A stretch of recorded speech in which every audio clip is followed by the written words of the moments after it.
Hello বন্ধুরা, আশা করি তোমরা সকলে খুব ভালো আছো আর আমিও ভালো আছি। আজকে বুধবার, আজকে আমরা যাচ্ছি আড়ংঘাটা। আড়ংঘাটা হচ্ছে রানাঘাট থেকে গেদে লাইনের আর দুটো স্টপেজ গেলেই আড়ংঘাটা স্টেশনটা আসে।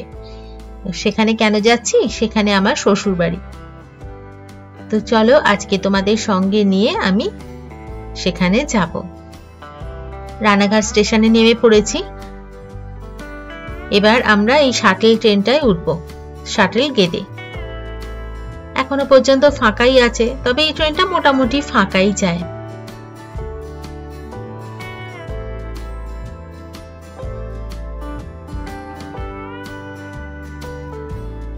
দশ মিনিট মতন লাগবে রানাঘাট থেকে আড়ংঘাটায় পৌঁছাতে।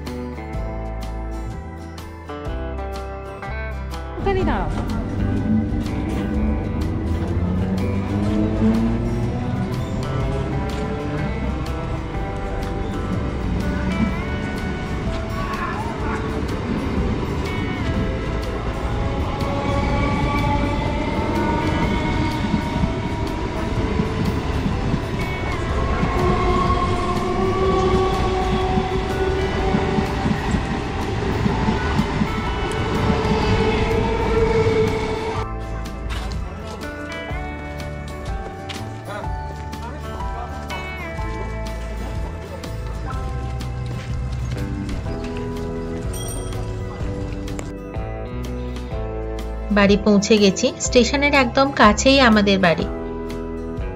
এখন বাজে রাত 9টা। আজকে আর জামা কাপড় ছেড়ে একটু ফ্রেশ হয়ে সবার সাথে একটু গল্প করি, আবার কাল সকাল থেকে দেখাবো তোমাদের। গুড মর্নিং বন্ধুরা। এখন আমি আর ছেলে যাচ্ছি বাজারে। আজকে আমার শ্বশুর মশাইকে একটা সারপ্রাইজ দেওয়া হবে, তো সেই উদ্দেশ্যেই আজকে বাজারে যাওয়া। একটু কেনাকাটি করার আছে, তো চলো।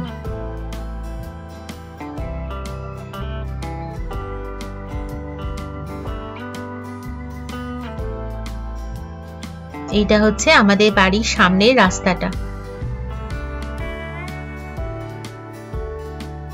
আমি একাই যাচ্ছিলাম বাজারে, ছেলে বলল যে মা তোমার সঙ্গে যাব, ওই জন্য দুজনে মিলেই বেরিয়ে পড়েছি। আর এখানকার বাজারটা দেখতে না খুব ভালো লাগে জানো, একদম টাটকা টাটকা শাক সবজি মাছ সব পাওয়া যায়।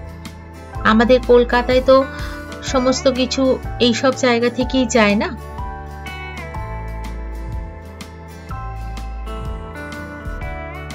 এখন বাজে সকাল 8টা, ওই জন্য কোনো দোকান এখনো খোলেনি। আর একটু বেলা হলে তখন দোকানগুলো সব খুলে যাবে। আর এই রাস্তাটা দিয়ে একদম হাঁটা যায় না তখন, জানো, এত গাড়ি। যেহেতু এখন সকালবেলায় একটু ফাঁকা ফাঁকা আছে। আর এই হচ্ছে আমাদের আড়ংঘাটার মাঠ। কি বিশাল মাঠ দেখো। আজকাল শহরের ইটকাট পাথরের জঙ্গলে ছেলে মেয়েরা তো আর মাঠ দেখতেই পায় না, একটু দৌড়োদৌড়ি করে খেলার সুযোগও পায় না। আমার ছেলেও তাই মাঠটায় এসে খুব আনন্দ পেয়েছে। ওইদিকে বাবা আর ছেলে দৌড়ে দৌড়ে কি সুন্দর সকালবেলায় জগিং করছে।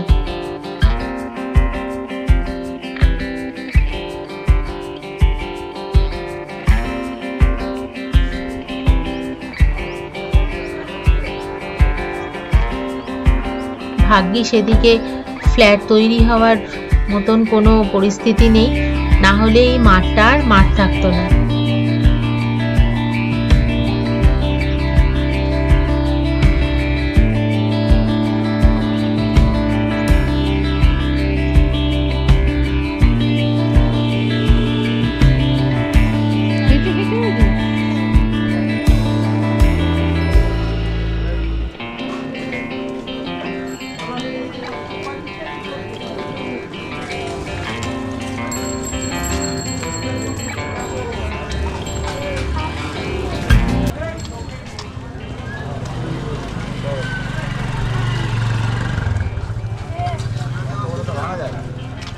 পেঁয়াজ 30 টাকা, পেঁয়াজ 30, পেঁয়াজ 30, পেঁয়াজ 30 টাকা।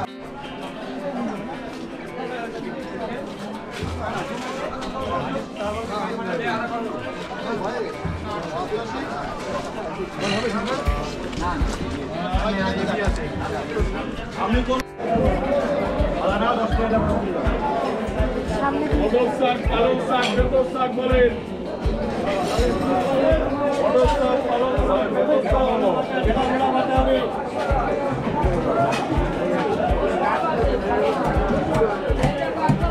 কদর শাক, বেতর শাক, পালং শাক চিনি আছে সব 30 পিস আছে দাদা, 30 পিস আছে।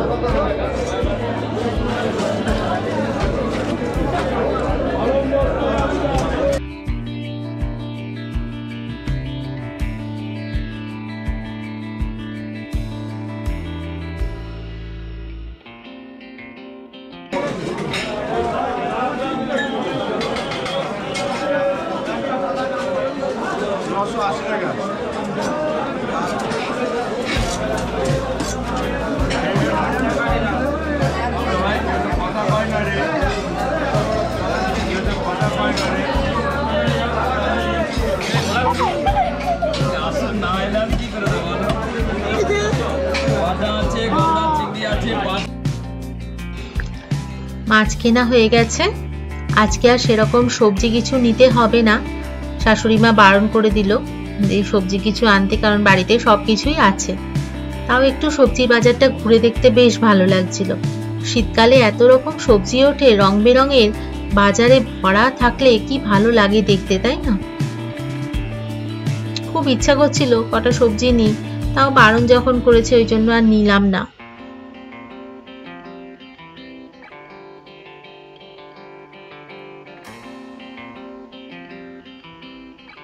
এবার বাড়ির রাস্তায় চললাম।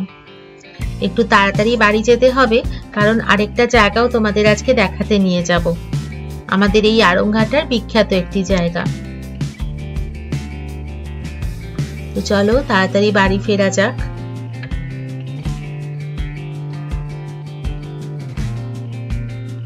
এবারে অনেক দিন পর এলাম এখানে।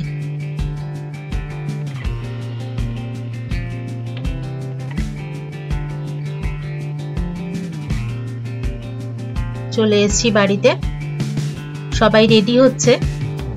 চলো চটপট আমাদের এই দুটো বারান্দা দেখিয়ে দিই তোমাদের। আমার সব থেকে প্রিয় জায়গা এই বারান্দা দুটো। এটা একটু বড় বারান্দা।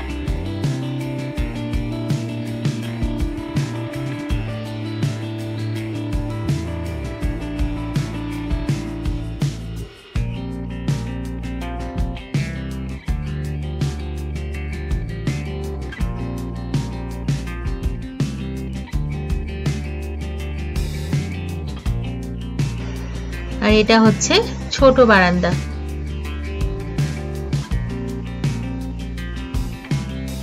আগে যখন খুব মন খারাপ হতো কোনো কারণে হোক, তখন এই বারান্দায় এসে বসে থাকতাম আমি, আর মনটা নিমিষেই ভালো হয়ে যেত। আজকে খুব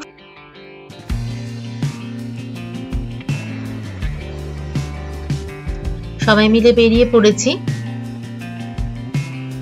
এখন আমরা যাচ্ছি আড়ংঘাটার একটি বিখ্যাত জায়গা যুগল কিশোর মন্দিরে। এটা কিন্তু একটা ঐতিহাসিক মন্দির, জানো?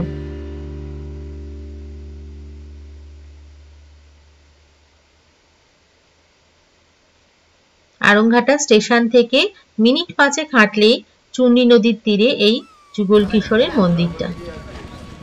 এটা হচ্ছে গেট।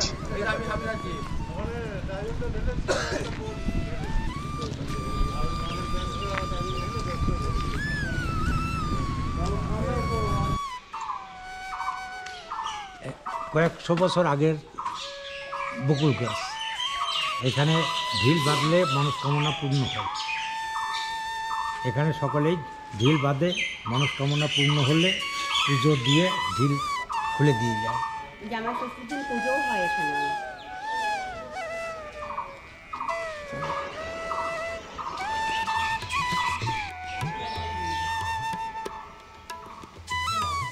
এই মন্দিরের গর্ভগৃহে 5টা প্রকোষ্ঠের মাঝখানে 4 তাকওয়ালা কাঠের তৈরি আসনের ওপর থাকেন যুগল কিশোর। রাধিকা ধাতু নির্মিত আর শ্রীকৃষ্ণর বিগ্রহটি কোষ্ঠী পাথরের তৈরি। একই ঘরে পাশের একটি কাঠের তৈরি তাকওয়ালা আসনে কালাচাঁদ, গোপীচাঁদ, শ্যামচাঁদ বিগ্রহ প্রতিষ্ঠিত। এছাড়া রাধাবল্লভ, গোপীবল্লভ, শালগ্রামশিলা, পালগোপাল, সাক্ষী গোপাল, বলরাম ও রেবতীর মূর্তিও আছে।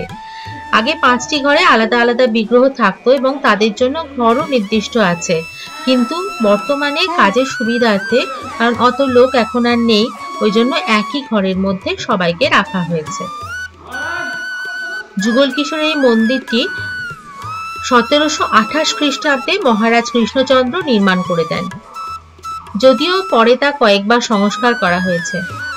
শোনা যায় গঙ্গারাম দাস নামক এক জনৈক হিন্দুস্তানি মহান্ত বৃন্দাবন থেকে শ্রীকৃষ্ণের কিশোর মূর্তিটি এনে নবদ্বীপের কাছে সমুদ্রগড়ে স্থাপন করে যথারীতি পূজা অর্চনা করতে থাকেন। এই সময় নদিয়া জেলার বর্গীয় উপদ্রব আরম্ভ হলে গঙ্গারাম আত্মরক্ষার জন্য কিশোরের মূর্তিটি নিয়ে গঙ্গা পেরিয়ে আরংঘাটায় চলে আসেন এবং তার স্বদেশবাসী রামপ্রসাদ পাড়ে নামক এক জনৈক ব্যবসায়ীর কাছে তিনি আশ্রয় নেন।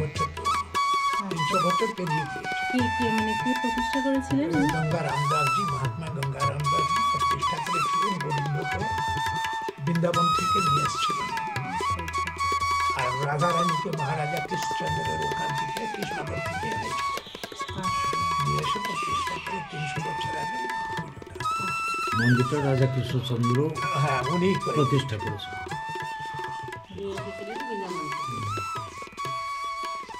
আপনারা এখানে বংশ পরম্পরায়? না, এখানে শিষ্য পরম্পরা। আচ্ছা। আগের যে মহারাজ যে ছিল সে আপনার কেউ? হ্যাঁ, উনি আমার কাকা ছিলেন, কিন্তু তার আগে যারা যত মহন্তরা হয়েছেন কেউ কারোর রক্তের সম্পর্ক না, শিষ্য পরম্পরা। জ্যৈষ্ঠ মাস ব্যাপী এখানে উৎসব হয় এই মন্দিরকে ঘিরে। উৎসবের সঙ্গে মেলারও আয়োজন কিন্তু এখানে করা হয়। এটি একটি শিব মন্দির। যুগল কিশোর মন্দিরের ঠিক পেছনেই শিব মন্দিরটা চূর্ণী নদীর ধারে অবস্থিত।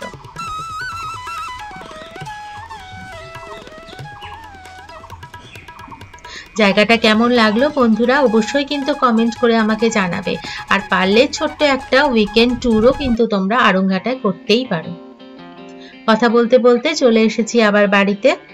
এখন রান্না বান্নার আয়োজন করা হচ্ছে। আজকে একটু স্পেশাল আইটেম হবে। এই যে বাজার থেকে এই গলদা চিংড়িগুলো আজকে আমি কিনে এনেছি। খুব একটা আমি দরদাম করে কিনতে পারি না, জানি না ঠকেছি কিনা, তবে বেশ বাজার করতে কিন্তু আমার খুব ভালো লাগে জানো। শাশুড়ি মা রান্না বসিয়ে দিয়েছে।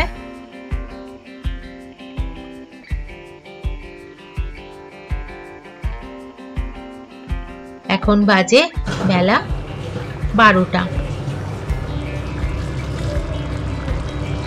এই যে চিংড়ি মাছের মালাইকারিও প্রায় হয়ে এসেছে, আরো অনেকগুলো আইটেম হয়েছে, একটু পরে দেখাবো। তো চলো আমরা এখন ছাদটা দেখে আসি আমাদের।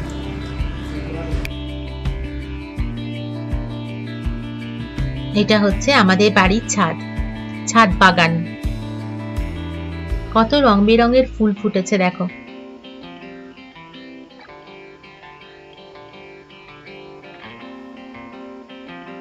এক নিমেষে কারোর মন খারাপ থাকলে মন ভালো করে দেবে।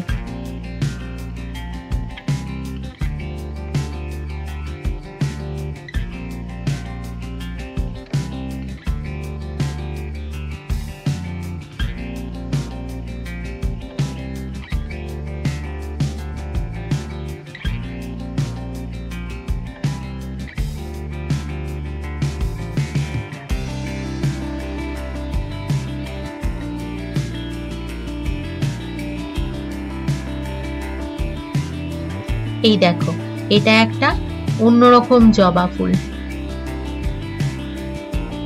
দুটো দলে ভাগ হয়ে গেছে, একটাই কিন্তু ফুল দেখেছো, ওপরে পঞ্চমুখী জবার মতন, আবার নিচে এমনি সিঙ্গেল জবা। কি সুন্দর লাগছে দেখতে।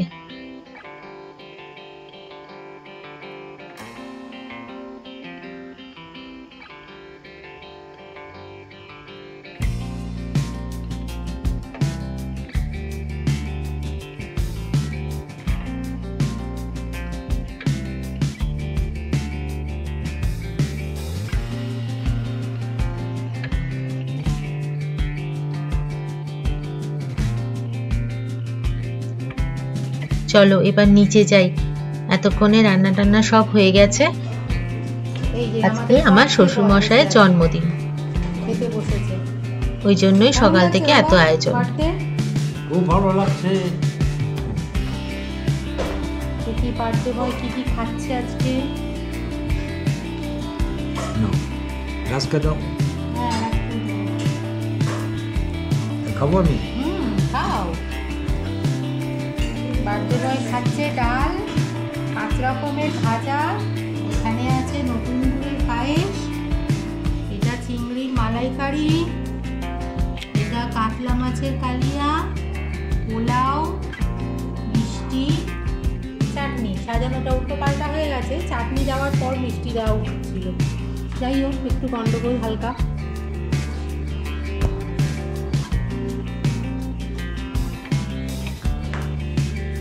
আর আরেকজন অপেক্ষা করছে কখন সে পায় সাজানো।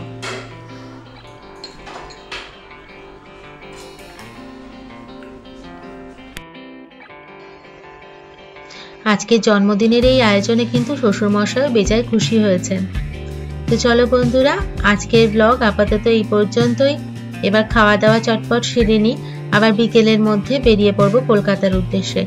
আজকের ব্লগ কেমন লাগলো তোমরা কিন্তু অবশ্যই আমাকে কমেন্ট করে জানাবে, আর আমার ব্লগটা বেশি করে করে শেয়ার করে চারিদিকে একটু পৌঁছে দিতে সাহায্য করো। আর আমার চ্যানেলটি সাবস্ক্রাইব করে পাশের বেল বাটনটি প্রেস করে আমার পাশে অবশ্যই থেকো। দেখা হবে খুব তাড়াতাড়ি নতুন আরেকটা ব্লগে। ততক্ষণের জন্য টাটা।